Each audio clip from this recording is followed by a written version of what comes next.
За админ аягүй гоё. Маш хэрэгтэй нэг хөөрхөн бичлэг олоод тэрийгэ чирээд ирлээ.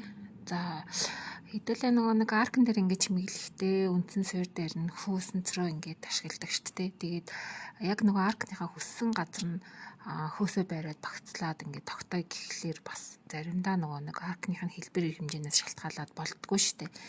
Тэрэн дээр яах вэ гэхлээр одоо энэ дээд хэсгээр нь харагдаж байгаа хөөсөнцрийн ард нь нөгөө нэг будагтай төмөр тоорыг сая ингээд аюу яагаад тастаад барьчиж байгаа болохоор айгу маш бага зайд бага хөөсөнцрөөр бага материалаар их харагдуулахаар ийм тогтоолтын аргыг хийх боломжтой болж байгаа.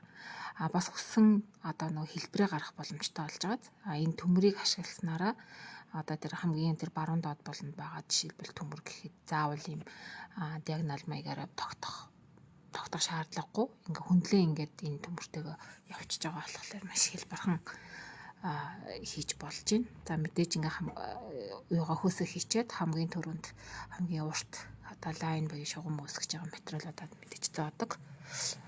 За тэгээд тэр доотлын одоо тэр газар байгаа зохиомжн дээр бас одоо энэ хөөсөнцөр маань хөвчлэн хэрэглэлт нэг 14-15 см өргөнтэй л идэв шүү дээ. Тэгэхээр тэрнийхээ нөгөө нэг юу өргөнийг нь одоо өргөсгөх бас унахгүйгээр заавал одоо ингээд аарийнх нь арктанд бүхлэх шаардлагагүй болгоод илүү суурны бат бөх ганхахгүй болгочихж байгаа гэсэн үг. Тэгэхээр зөөвөрт ч гэсэн маш боломжийн айгүй хэлбэрхэн болоод өгчөж байгаа. За ингээд энэ арк маань ингээд баг ингээд бүтэн юм чимэглэлтэй болж байгаа.